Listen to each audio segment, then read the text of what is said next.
Kaya pag-edit po ng video, napakadali. Bakit? Even yung anak ko, 5 years old, marunong mag-edit ng mga videos. Kasi meron ng CapCut. Everything is already nilatag ng mabuti sa internet. Hindi mo na rin kailangan ng camera kasi ang cellphone mismo, pwede mo nang gamitin siyang camera. Kaya para sa akin, enjoy niyo po. Yes, I'm sure lalo sa may mga edad minsan parang nakakatakot, parang ang hirap. Tandaan niyo po, lahat ng sinimulan niyo sa umpisa mahirap, pero pag ginawa mo ng paulit-ulit, dumadali po siya. Kaya lang, nagiging tingin mo mahirap kasi kinukumpara mo, ito kasing alam ko, madali ko lang gawin. Ito nga yung gagawin ko, ang hirap. Kaya ka nahihirapan. Pero enjoy niyo po, napakasarap po na may bago kayong natututunan. Napakasarap na meron kang bagong nagagawa. Basta sa akin, tip ko po sa inyo, you need to have your own personal brand. Kung sino ka, yun ang ipakita mo at i-promote mo mismo sa internet. Okay? Sunod is you need to stand out in the crowd. Sa crowded na world natin, sino ka ba? Paano parang, example, mayroon kayong 100 tao na nagbebenta ng candy. So, 100 na taong nagbebenta ng candy, bakit ikaw yung pipiliin? May 99 ka. Kaya nga, di ba, idudugtong ko to dun sa sinasabi ko na you need to have your personal brand kasi walang ibang makakagaya sa'yo pag naging ikaw mismo. Kasi may kanya-kanya tayong purpose bakit tayo nandito sa mundong ko. Kaya, ang tip ko po sa inyo is, you need to stand out. Paano ka mag-stand out? Pinakamadali na mag-stand out sa social media, sipagan nyo lang po mag-upload. Sipagan nyo mag-post. Maging maingay ka lang. Diyan ka talaga pinaka mag-stand out. Kasi ang algorithm ng Facebook, ng YouTube, kung sino ang pinakamasipag mag-upload, yun ang binibigyan nila ng exposure lalo. Kasi di ba, pinakasimpleng logic po niyan, ang trabaho ng Facebook, ang trabaho ng YouTube, they want us to stay as long as possible sa mga website nila.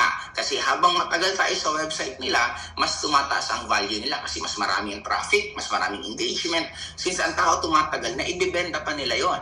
Ngayon, ang bottom line, si Facebook, nakatingin yan sa atin. O ito nga si Gloria, nagpo-post 5 beses. Ito nga si Pedro, nagpo-post 1 beses. Si Gloria yung ipakilala natin sa mga iba na mga pwedeng maging fans niya kasi masipag to mag-post. Nagigets niyo yung point? Kasi technically, ang mga influencer, content creator, parang empleyado sila ng mga malalaking social media to.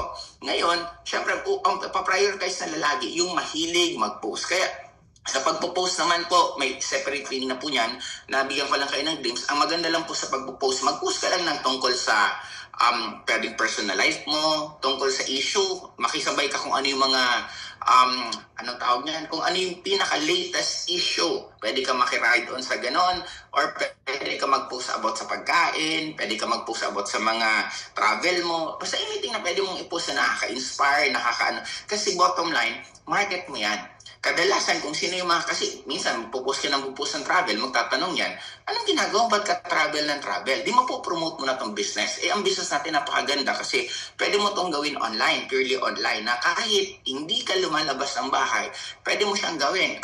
Yung tinatawag nga natin ng mga digital nomad. Kaya sa akin, sipagan niya lang po, basta pinaka-importante simulan niya. Okay? Ngayon, ang isang maganda dito, kailangan po na pagkakatiwalaan po kayo. You need to be trustworthy kasi pag pinagkakatiwalaan ka po, darating ang time. Ito lagi kong sinulat ko to brands can fail, products change, but if people trust you, they follow you anywhere. Ibig sabihin, para sa akin, dapat kung may mga taong nagtitiwala sa'yo ng pera, ilagay mo yung pera kung saan nila binibigay sa'yo. Kung pang-payin yan, i-payin mo. Kung pambili ng produkto, ibenta mo. Kung pang-boosting yan, i-boosting mo. Dapat na pagkakatiwalaan ka. Kasi doon mas lalong lalaki negosyo mo. Sabi nga nila huwag mong palakpakan na marami kang bagong customer. Ang tanong palagi, nasaan na yung luma mong customer? Kasi pag wala kang lumang customer, ibig sabihin, nawawala sila sa'yo. Ibig sabihin, hindi ka ganun kagaling. Kaya dapat sa akin classmate na mariremind ko po sa inyo lahat is, you need to be trustworthy enough na kung anong napag-uusapan, to pa rin. Lagi ko ang sinasabi, you need to be under-promise and over-deliver. Ibig sabihin, sinabi mo, magkikita tayo ng 1:00 ng hapon, 11:00 pa lang ng tanghali, nandun ka na. Sinabi mo, babayaran kita sa Biyernes, Wednesday pa lang, binayaran mo na. Yan ang tinatawag na under-promise, over-deliver. Kasi mas masarap sa pakiramdam na ang ine-expect mo Friday, ang ginawa niya Wednesday, iba po sa pakiramdam yan. Kasi ako nung nagsisimula, way back before sa pag-network, sobra po talagang, even yung mga bumibili sa akin dating product, sinusulatan ko pa ng love letter eh. May note ako binibigay na, thank you for patronizing my product. Alam mo ba na, ang laki nang naitutulong to sa akin. Yung mga ganun-ganun pa ako din, anong mafe-feel pag ganun ang ginagawa mo? Di, yung customer mo, lalong magugustuhan ka. Kaya sa akin, isa din po itong ma-develop na natin na dapat trustworthy ka. Okay? Sunod, ito na. Itong it builds long-term success. Ito yung sinabi ko nga kanina na pag maayos kang tao, tandaan mo, ang opportunity ang dami. Madaling yumaman. Ang nagiging problema lang kadalasan tayo mismo. Kasi hindi natin naiisip yung long-term eh. Kaya ka gumagawa ng hindi maganda kasi hindi mo naiisip yung long-term. Pero kung naiisip mo ang long-term, I'm sure gagawin mo lahat tama. Okay? Teka lang, inom na akong kape. Ito, ready na po ba kayo? Ito po yung tinatawag kong success mindset na inote nyo po ito ng mabuti sa sarili nyo po kasi makakatulong po ito ng sobra-sobra para magbago po ang utak nyo. And madali lang po tayo, almost matatapos na rin po tayo dito. Number 1, pain is growth. Lean on it. In short, tandaan nyo po classmate, ang pain, nakakatulong yan para ka mag-level up. Kaya bakit mo siya iiwasan? Majority sa atin, alam ko, ayaw natin ng pain kasi ang alam natin, ang pain is negative. What if ang naturo sa atin, ang pain is positive? Kasi mapapansin niyo po, lahat ng taong successful, sila ang may pinakamaraming pain na dinaanan. Sila yung pinakamaraming lesson na natutunan. At hindi ka matututo sa isang lesson kung hindi ka nasasaktan. Sabi nga nila, ang memory daw, mas lalong pong kumakapit siya sa utak mo kung meron siyang katabing emotion. Ibig sabihin, di ba, pansinin mo, pag napunta ka sa isang lugar at naligaw ka, oo, pwedeng mainis ka ng sobra, oo, pwedeng magalit ka na, grabe naman, kanina pa ako paikot-ikot ako dito, ang tagal-tagal. Pwedeng sa umpisa may pain. Pero the point na babalik ka ulit sa lugar na yon, for sure, hindi ka na maliligaw kasi tandang-tanda mo na lahat. Dito ako lumiko, na maling napuntahan ko at nagagalit pa nga ako na pagpunta ko dito, pero dito palang daanan. In short, dapat maintindihan po natin ang pain is kakampi natin. Sabi ko nga palagi, everything is just subjective. Ang pain, pwede siya maging positive, pwede siya maging negative, depende kung paano mo siya titignan. And para sa aking classmate, kaya ito tinawag na success mindset is, hindi ka pwedeng maging successful kung wala kang dadaanan ng mga pains. Ulitin ko ha, mga pains. Sabi nga nila, para kumita ka daw ng milyon, kailangan malugi ka ng 1,000. Para kumita ka daw ng 10 million, kailangan malugi ka ng milyon. Para kumita ka daw ng 100 million, kailangan mong malugi ng 10 million. In short, classmate, meron tinatawag na sacrifices. Meron tinatawag na kapalit. And for me, dapat maintindihan lang natin na ang pain, ang tanungin mo para ang pain hindi masakit, ano ba ang lesson na itinuturo sa'yo ng pain na yan?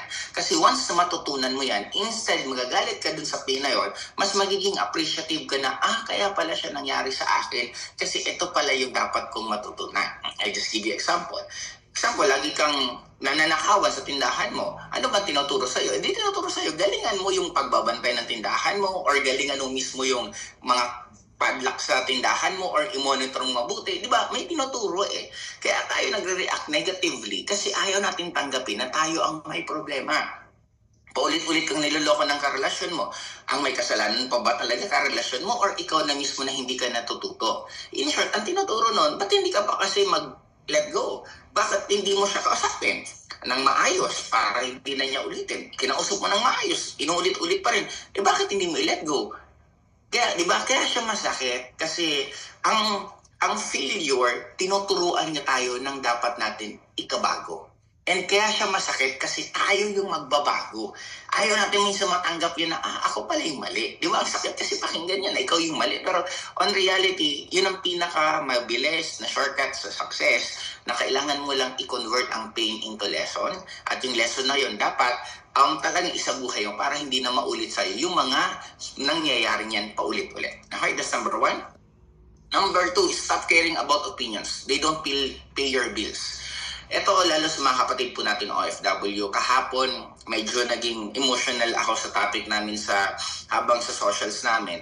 Kasi sabi ko, kung meron tayong ipaprioritize palagi, classmates, sarili natin, wag niyo pong i-prioritize ibang tao. Wag mong i-prioritize basta-basta agad-agad kung ano yung mga opinion ng ibang tao.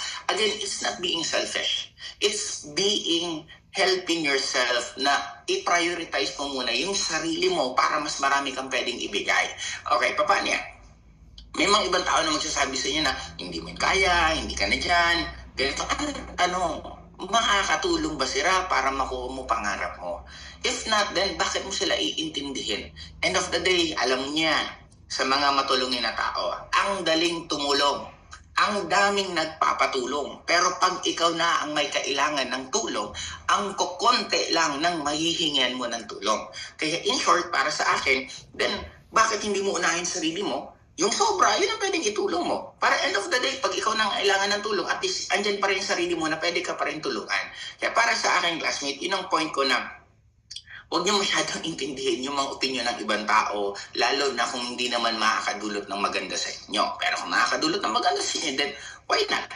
And again, lagi kong sinasabi, in every advice, in every story, there's always 3 sides. Kaya mas maganda, pakinggan mo, bakit 3 sides? Example, si A, si B, nag-away.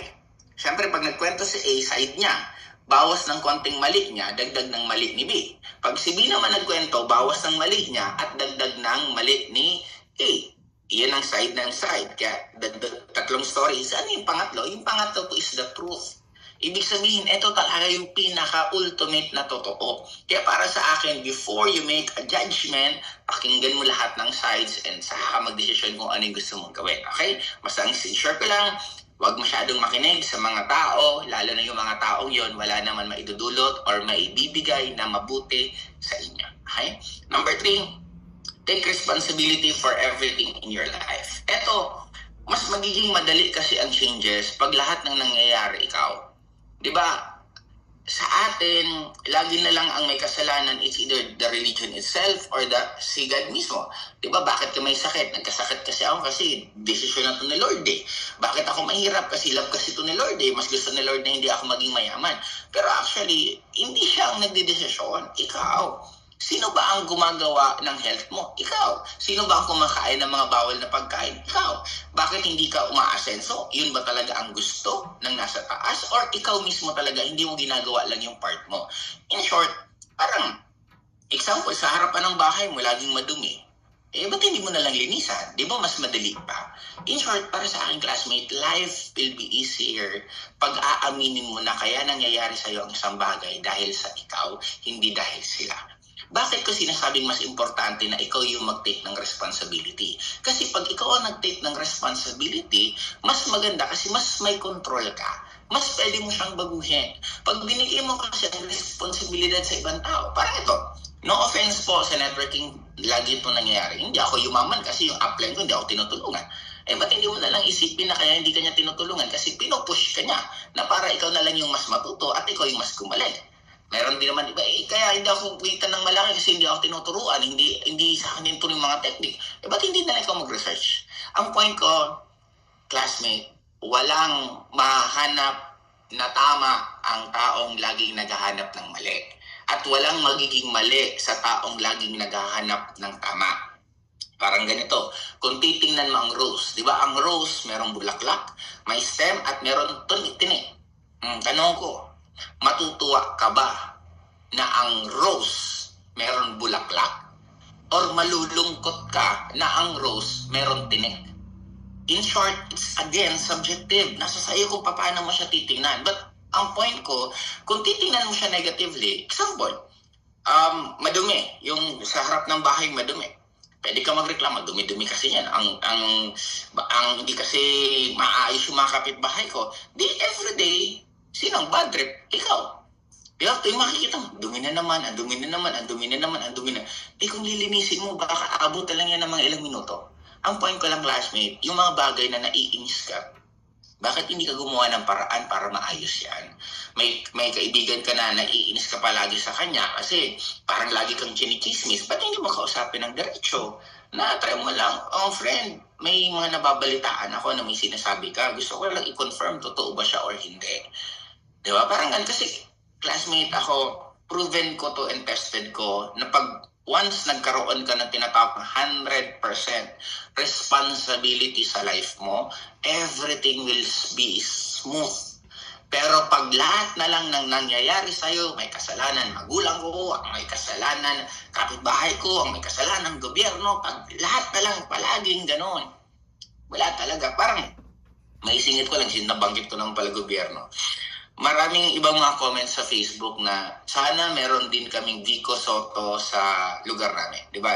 Medyo pinakamabang ngayon na politiko sa atin si Vico Soto kasi sobrang linis niya pagdating sa corruption. Halos wala talaga siyang record. Ngayon, maraming nagko-comment na sana magkaroon din kami ng Vico Soto. Ang ganda ng isang comment ng isa. Sabi ng isa, bago nyo hilingin na magkaroon kayo ng Vico Soto, sana meron din kayo mga botante na tulad ng taga-Pasig. Then, pati sabi ko, oo nga, no? Na, no offense po, na nakikita ko kasi sa Senator si Willie Revilla may possibility makapasok. May isang nag-comment doon na, sana makapasok siya, karapat-dapat naman siya kasi matagal na siyang tumutulong. No offense po, hindi po galit kay Willie, hindi ko naman siya personally kilala po.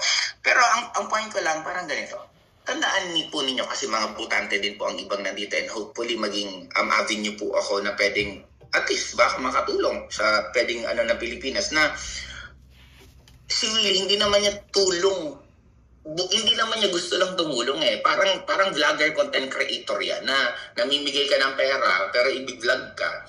Kasi yung content na yon mababawi kasi meron nga siyang vlogger na kaibigan, he's spending almost 500,000 per content. O isipin 500,000 gastos isang content and hopeful siya na sana makabawi. In short, negosyo yun eh.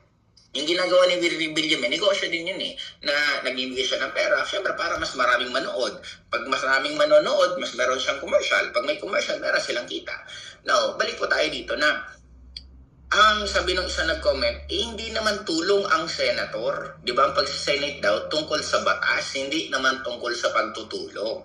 Kaya doon ko rin na-realize na sana as much as possible maging mature din po tayo na bumoto ng mga talagang tingin natin na maayos po. Wala pong ini-endorse na kahit sino pong politiko. Pero for me, iboto natin yung alam natin na magagawa po nila ng maayos yung trabaho nila. Okay? Yun lang naman po sa akin. Singgit ko na. Kasi magsisimula po ang pagbabago ng Pilipinas, hindi po sa leader. Magsisimula po ang pagbabago ng Pilipinas sa mga iboboto ng botante kung sino. Kaya nangyayari sa atin ang nangyayari sa Pilipinas, hindi dahil sila na naman ang may mga kasalanan. Partly kaya nangyayari kasi tayo pong mga botante ang may kagagawa ng mga nangyayari ngayon sa atin dito. Okay? And number 4, train your emotion like you train your body.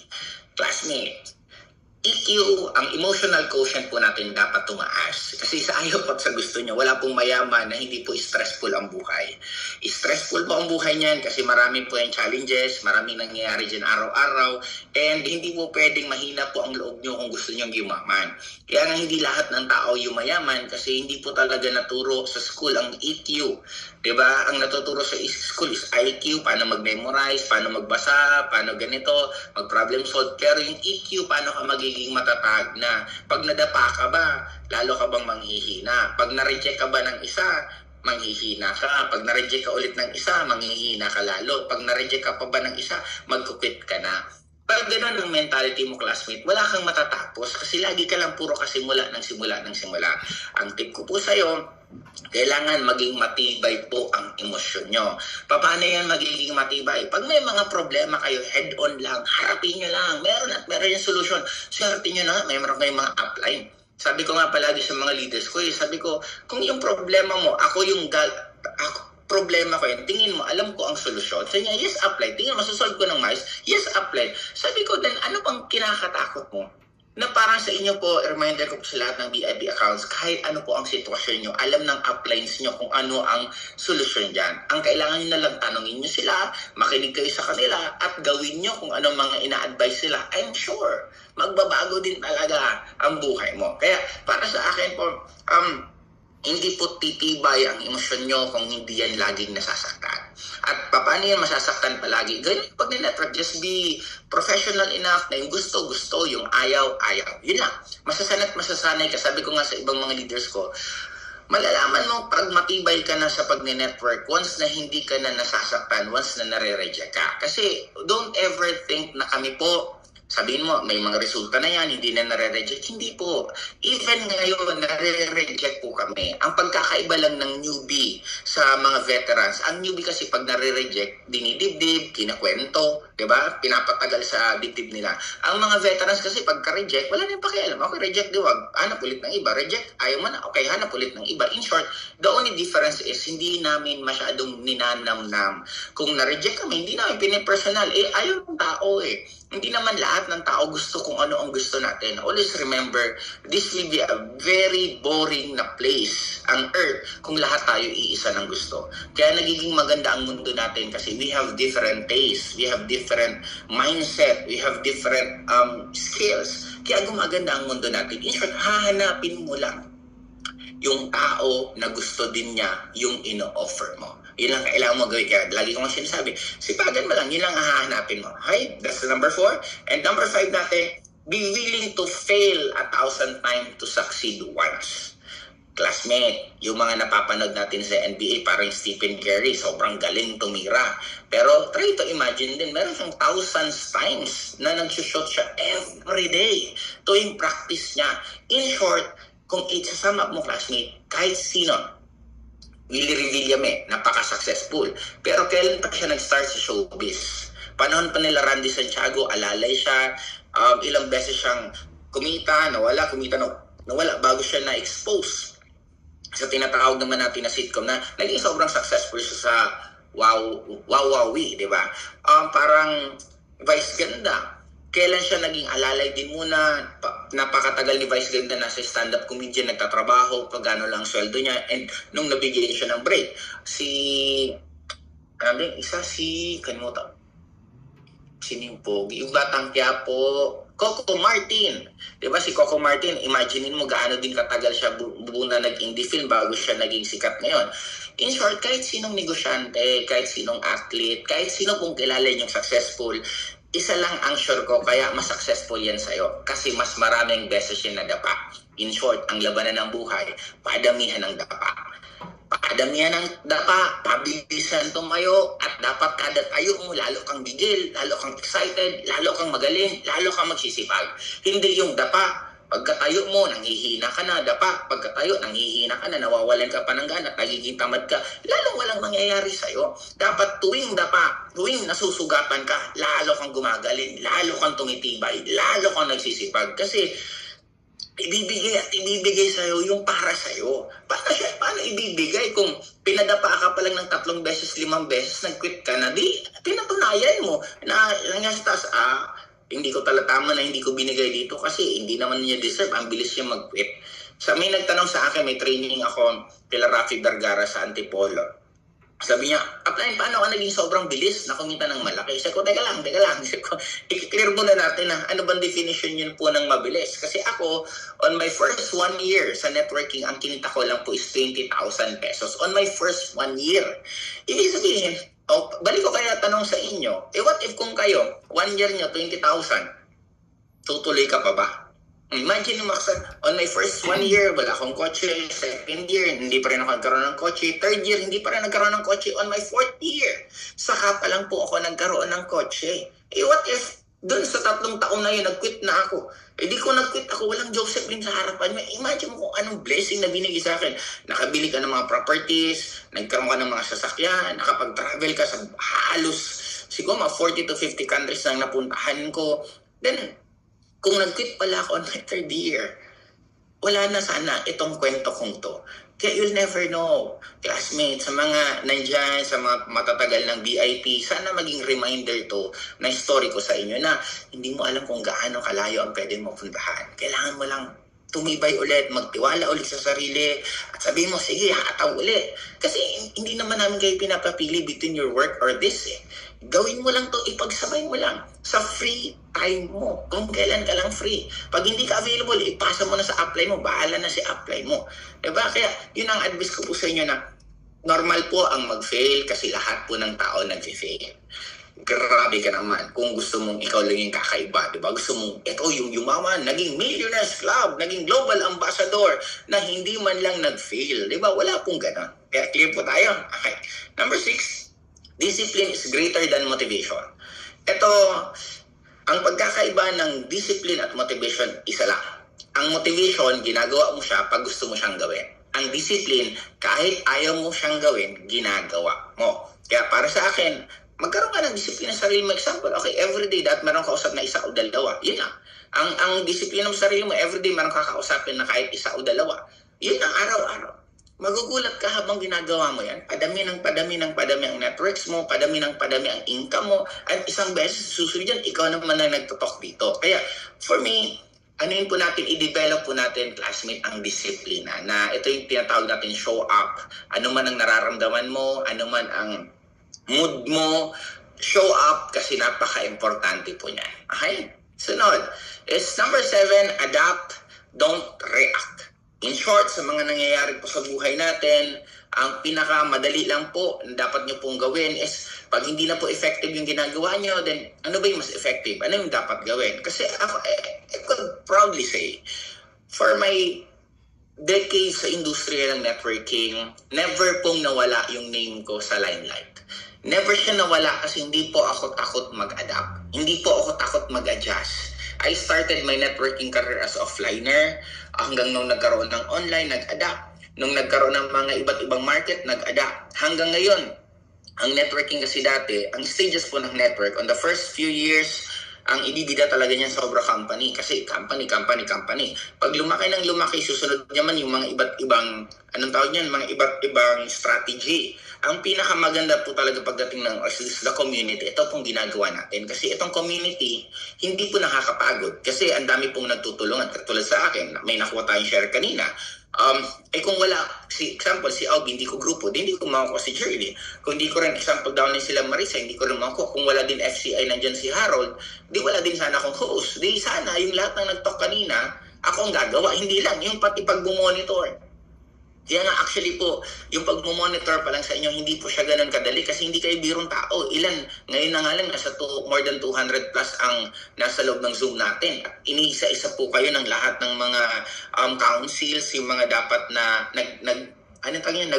nag-guide para sa inyo. Kaya napaka-swerte po natin na nandito po tayo sa community to. And ang goal po natin, iisa lang. Ang pinaka-goal ko na mas dumoble, trumiple ang mga income po lahat ng taong nandito po, especially sa mga VIP. Kaya yun po ang laging pag-uusapan namin at mag-iisip kami ng mga iba't iba pang strategy kung paano po namin kayo mas matutulungan. And welcome din po if you have a suggestion, just contact your uplines. Kung may mga access po kayo sa council, much better talk to them. Sabihin nyo po kung ano yung mga suggestion na nakikita nyo. Kasi kayo po din ang nasa field, kayo din po ang nandyan. Kung may alam kayo na mas ikakaganda at maitutulog po namin, feel free po na gawin nyo po. Kasi we are willing to adapt as long as na mas makakatulong sa mas nakakarami. Okay? And lastly po, dito na po ako matatapos, is you need to build your own reality. Ang reality po natin dito sa mundong ibabaw, magkakaiba. Pag pinakwento mo po ang realidad ng mahihirap, iba po ang realidad nila. Ang realidad ng mga mayayaman, iba po ang realidad nila. Ang reality po ng mga nagtatrabaho, iba din ang reality nila. Ang reality po ng OFW, iba din. In short, we have many version of reality sa mundong to. Then, bakit hindi mo ayusin na ang gawin mong reality yung pinakagusto mo? Ayaw mo ba yung abundant na reality na oo, OFW ka, hanggang kailan ka magiging OFW? Oo, nagtatrabaho ngayon, hanggang kailan ka magtatrabaho? Oo, may negosyo ka ngayon, ayaw mo ba ng dagdag pang pagkakitaan? In short, pwede ka naman na nagdinegosyo ka na marami kang oras. Pwede kang nagdinegosyo ka na masaya ka.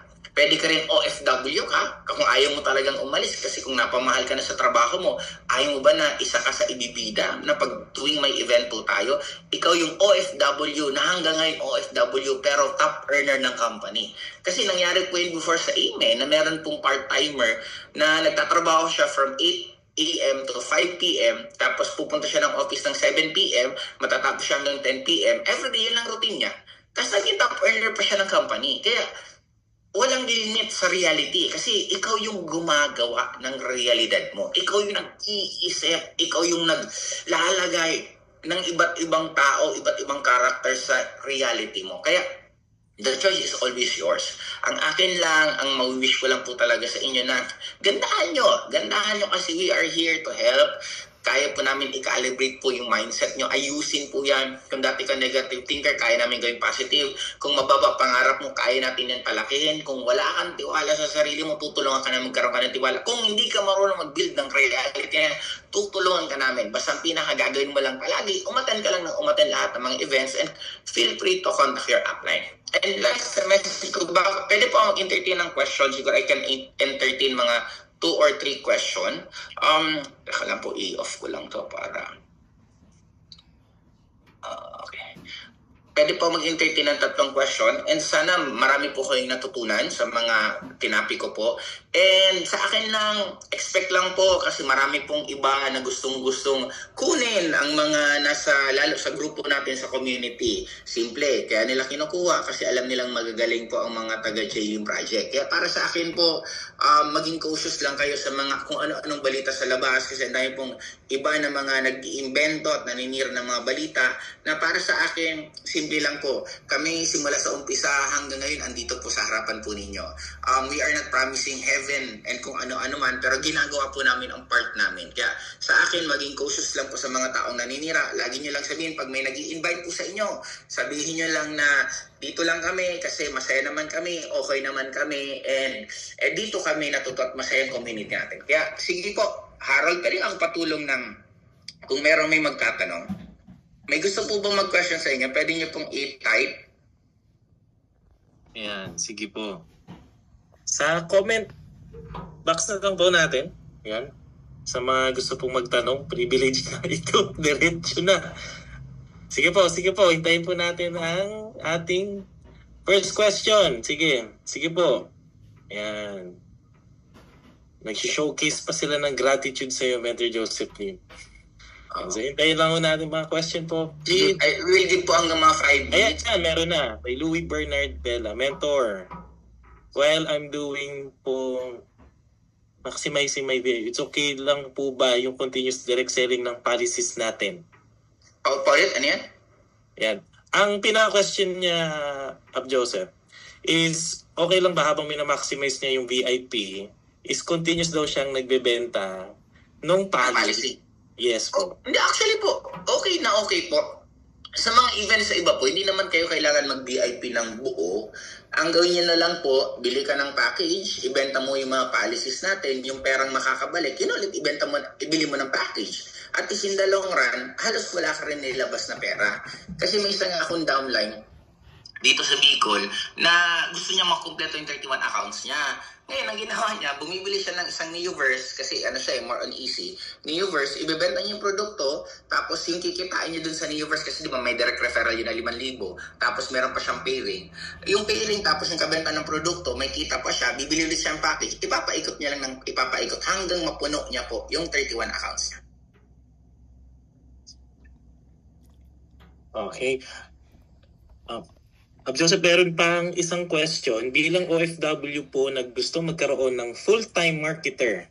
Wala po kasi akong mai-refer sa upline ko. Ano po ba ang pwede kong gawin para magkaroon po? Actually po, dalawa lang naman yan eh. If pwede kang gumamit ng tinatawag na physical na effort, wala kang ilalabas na pera, pero ikaw yung magtatrabaho. Ikaw yung pwede mong i-refer yung kamag-anak mo, kaibigan mo, kaklase mo, or pwede kang mag-approach sa stranger, pwede kang gumawa ng kung ano-ano sa online, parang meron kang mga taong mamimit na bago at pwede sila ang i-refer mo kay apply mo. That's number 1. Wala kang gastos, pero meron kang physical effort. Meron naman pangalawa. Ito naman, may gastos, pero wala ka ng physical effort. Ang gagawin mo na lang is magbabayad ka. Kasi ang papahanapin mo ng mga marketer mo is si Facebook. Kasi may mga iba pong upline, hanapin nyo lang po yung upline nyo marunong mag-boosting. Ang gagawin yan, magbabayad kay Facebook. Si Facebook maghahanap ng marketer para sa'yo. Then, i-refer yun ng Facebook. Kakausapin ngayon yan ng upline mo. Pag nakausap at naging okay, meron ka ng marketer. Kaya yun po ang pwedeng choice mong dalawa na pwedeng pera na patrabahuin mo sa'yo or kung hindi naman, effort ka talaga ng personal. Pag meron kayong follow-up question dun sa natanong nyo, feel free po okay lang din naman. Okay. Ito, Mentor Joseph Lim, bakit po bumabalik po ang dating mindset kahit pinipilit binabago? Ano yan? Napakaganda po ng tanong mo. Kasi parang simple lang yan eh. May tinatawag tayong old program at meron tayong tinatawag na new program. Itong old program na to, ito yung nakasanayan mo ng ugali. Pag meron kang new program, kasi isipin mong utak mo, isa lang capacity. Ang capacity lang niya, pwede kang mayaman ka o mahirap ka. Ngayon, nandiyan na sa utak mo si mahirap, nasanay na siya sa'yo, na-rewire na siya na simula bata, mahirap yumaman, nandiyan na. Ngayon, kung papalitan niya ng pagyaman, tingin mo ba papayag na basta-basta lang mawala si paghirap? Siyempre hindi. Kaya nga pansin nyo sa iba, nung nag-join ka, gigil na gigil kang yumaman, di ba grabe, yayaman na ako, nakapag-member na ako, VIP na ako, yayaman na ako. Ngayon, habang tumatagal, may mga susulsul sa utak mo, hindi mo yan kaya, wala kang pera, tingnan mo, hindi naman sumali si ganito, kasi nga ayaw umalis. Kaya nga, yun po ang sinasabi ko po sa inyo kanina pa, na kailangan nyo umattend lahat ng mga events. Kasi by attending our events, unti-unti pong nagbabago ang mindset mo. At unti-unti, mawawala yan ang pagiging negative mo. Yung old programming mo, hindi mo namamalayan, mawawala na yan. Kasi always remember this, yung old programming mo, years po yan na nilagay sa'yo. Kaya huwag mo rin pong isipin na mawawala yan sa'yo ng ilang araw lang. Kung years yan na i-program sa'yo, malamang ilang buwan or years din yan bago mawala sa'yo at mapalitan ng bago. Kaya napaka-importante po ng community na spend much time sa amin. Huwag ka nang manood ng TV, matagal ka na, hindi ka naman dyan yumayaman. Sana huwag mo rin ubusin ng Netflix kasi yes, nakakalibang. Pero ako nga, unti-unti ko na siyang ginigive up kasi napa-Netflix lang naman ako dahil pandemic days hanggang na tuloy-tuloy. But ngayon, ang pinapanood ko na lang po talaga sa Netflix, alam niyo kung ano yung title. Doon na lang manonood ako ng title, magbabasa. Itong title na to, nagre-revenge na naman sa pamilya niya. Itong ano na to, yung same lang naman din ang flow ng story. Kaya sabi ko, hindi naman ito makakapagpabago ng buhay ko. Kaya binabawasan ko na ulit yung mga bagay na hindi nakakatulong. Kaya yun lang po, na normal po yan na talaga makikipag-away yung old programming mo. Kaya dapat magiging conscious ka na kalabanin mo yung old program mo hanggang unti-unti mapalitan niya ng new program. Okay. Next question po, Mentor Joseph Lim. Ito medyo same to dun sa isa. Yung full-timer ko naman po, ask ko lang, if wala akong time, kikita pa rin po ba ako kahit hindi ako naghahanap ng tao? Kasi po busy lagi sa work, pero nag-VIP naman po ako. Ano po, syempre, pwede kang kumita kung meron pong downline na gumagalaw sa ilalim nyo. Pero kung nag-VIP lang po kayo at wala po kayong ginagawang effort, hindi na naman po talaga kikita niyan. Kasi parang ang tanong niyo po sa akin, pwede bang magtrabaho ako pero susweldo ako pero hindi na ako papasok? Diba kahit naman tanggapin ka sa trabaho, tapos kinabukasan hindi ka na pumasok, di wala ka rin susweldohin. Nagtayo ka ng tindahan, pagtayo mo ng tindahan, hindi mo naman binubuksan, di wala ka rin pong kikitain. Umaga kahit saan naman po tayong pumasok na negosyo, kailangan mo talaga mayroon kang effort sa umpisa hanggang maging established na siya. Pag established na siya, saka ka na pwedeng kumita kahit wala kang ginagawa. Pero pag bago po kayo, mas marami po kayong effort na gagawin. Kaya yun po yung sagot ko dun sa tanong. Okay, thank you dun, Mentor Joseph Lim. Ito po ata last na to. Ask ko na lang po, Coach Joseph Lim. May mga na-refer na po ako sa mentor ko pero wala pa rin nahihikayat. Ano po ba dapat kong gawin? Part-timer po ako, 3 months pa lang po ako sa community. Ano lang po, sabihin ko nga, gawin nyo lang parang lifestyle po ang pag-network. Ibig sabihin, wag mo nang isipin kung may sasali o hindi. Mag-refer ka lang, mag-refer. Parang pastime mo lang na dapat magre-refer ako sa upline ko, magre-refer ako sa upline ko, magre-refer. Meron dyan sasali. Pero huwag nyo naman po sanang isipin na, okay, nag-effort ako 5 taong pinakausap ko sa upline ko, dapat yayaman na ako. Hindi po ganun yun. Diba? Parang sa diba? Kaya nga in-explain ko sa inyo kanina na ang mga basketball player, nagpa-practice sila ng 1,000 shots. every day. Para lang sa ilang shot ang gagawin nila tuwing naglalaro sila. And ganun din po sa atin. Mas masasaktan po kayo pag nakafocus kayo agad sa results. Enjoy nyo po ang journey ng pag-network nyo. Paano siya ma-enjoy? Enjoy mo lang na may kinausap ka. Maging masaya ka na at least meron kang ginawa tungkol sa networking. Hanggang unti-unti kasi by nature ang tao, magkakaroon ko na parang ang bagal naman ng dalawa. What if titry ko kaya 3, 4 ipakausap ko? Pag meron ka ng 4 na pakausap, 5, ano kaya feeling ipasampu ko? Kasi meron at meron dyan sa sali. Di ba parang pag-gym yan? Natutunan ko sa libro ni Atomic Habits ni James Clear na pag gusto mo daw pumunta ng gym or mag-gym, kasi that time nag-gym ako araw-araw hanggang tinamad ako, hanggang wala na akong gana. Kasi pag mag-gym ako, parang komplikado masyado na anong susuot kong sapatos, ititerno ko sa short ko, ititerno ko sa ganito, maliligo pa ako, anong bagang gagamitin ko, parang ang komplikado. So sobrang komplikado, hindi na ako nakakarating ng gym. Hanggang nung nabasa ko yung libro, ang sabi niya, huwag mong ikomplikado. Di sabi ko, okay, ang goal ko nun, pagkagising ko, kung anong suot ko, kasi hindi naman ako nagpapajama, naka-short ako, naka-t-shirt, magsasapatos ako, diretso ako punta ng gym. Pagpunta ako ng gym, magpipicture lang ako. Hindi ako mag-gym, ha? Punta ako ng gym, picture lang ako. Pagka-picture ko, alis na ako, lakad-lakad na ako, or balik ako ng kondo. Medyo ganun naging routine ko. Hanggang isang araw, sabi ko ang utak ko, sinasayang mo lang effort mo. Nasa gym ka na rin lang naman, nag-picture ka lang. Ba't hindi ka pa magbuhat?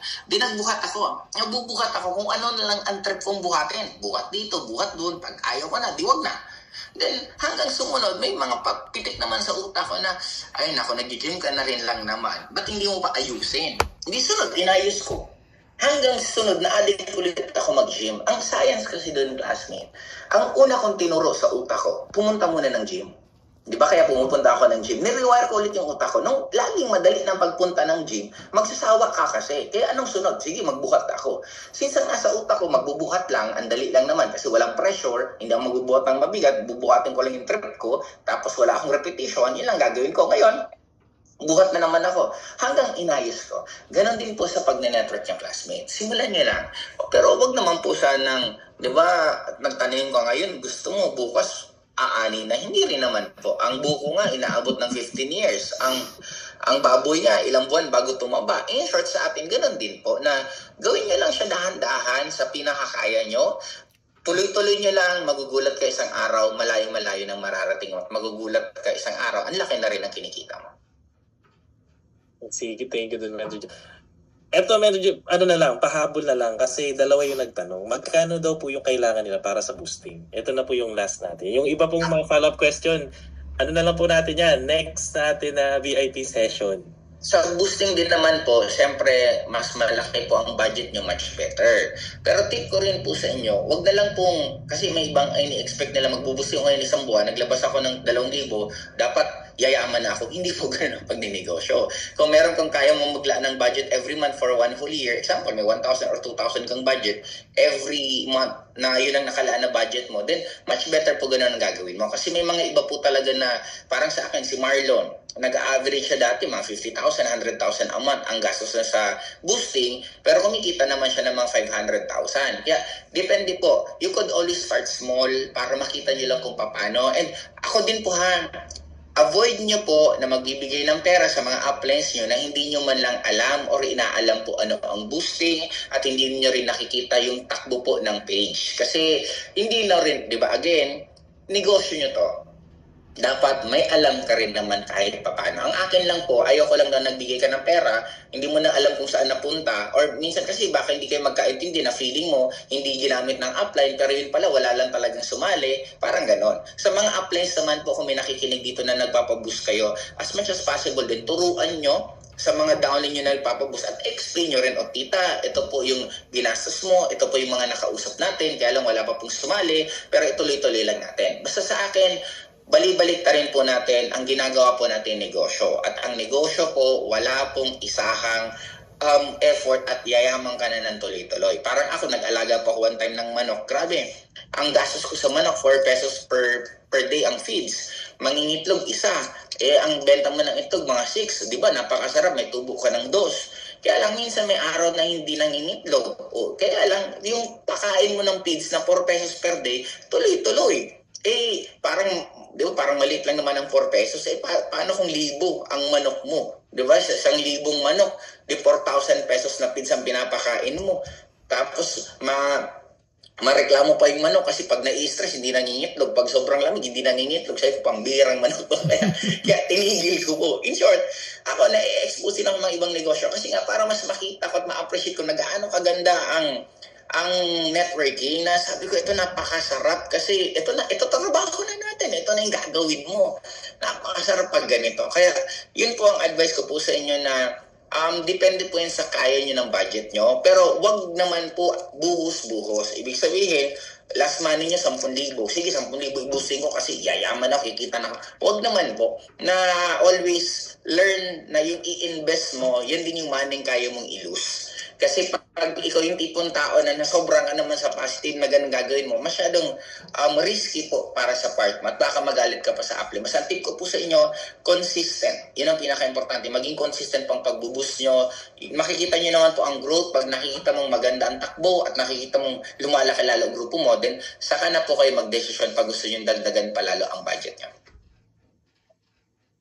Yun. Thank you so much, Mentor Josephine. Talagang shoot na shoot. So, maglalas na ako para ikaw na mag-post. Sa akin po, expect po next week, next month, may panibagong training na naman po tayo, may panibagong mga topics na naman po ako, para lang po yan sa lahat ng VIPs po. And again, magkakaroon din po again tayo ng question and answer. Kaya kung may mga question po kayo, i-ready nyo na lang po. And lastly, sa mga tao po na gusto po akong meet personally, I really love to meet you also kasi lalo ng VIP po kayo, meron kayo sobrang special na special treatment coming from all the councils and sa buong Jillian Project. Kaya yun po yun, and hopefully to see you po, and lalo pagbalik ko sa Manila. Kaya yun lang po muna, and balik ko na po sa napaka-pogi natin na host. Bye-bye!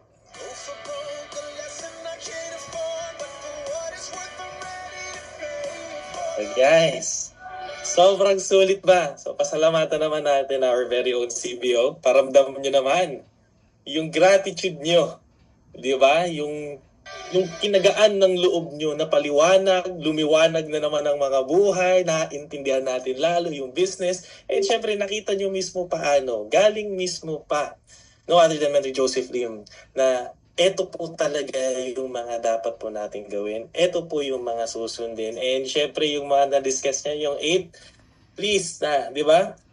Keep nyo ho yun. Okay? Kasi regardless po gawin nyo po to or hindi, maa-apply po natin yan. Pero syempre, yun po yung dahilan bakit po tayo lalong bumibilis at bakit po mas marami po ang kumikita. Syempre, nang dahil po sa Project Eye. Okay? Tech, meron po ba tayo mga i-flag po na events? Meron po tayong po promote na events? Meron po ba? Okay? Okay, so ayan. Ito po, guys. Ito po, meron tayo. Mamaya, after po nito, 10 p.m., Meet Your Future. Diba? Together with Mentor Suzette de Los Angeles, isang college undergraduate na talagang kumita ng malaki nang dahil po sa opportunity natin. Pwede po to sa lahat po, even po non-members. Ang purpose po nito is matulungan po kayong i-close deal po lahat ng mga napresentahan nyo po ng business po natin. Okay, next po. Ayan. So, i-promote ko lang din po lalo ang ating upcoming 10th year anniversary. This coming April 29 to 30, ang ating Money Festival. So, excited po kami makasama ko kayo doon. Pero kung hindi po kayo personal makakapunta, syempre, meron po tayong live raffle draw na kung saan lahat po ay pwedeng manalo. Member man po or hindi, pwede po makasali dito. So, nakita nyo na po yung video. We have officially released po yung ating grand prize na hybrid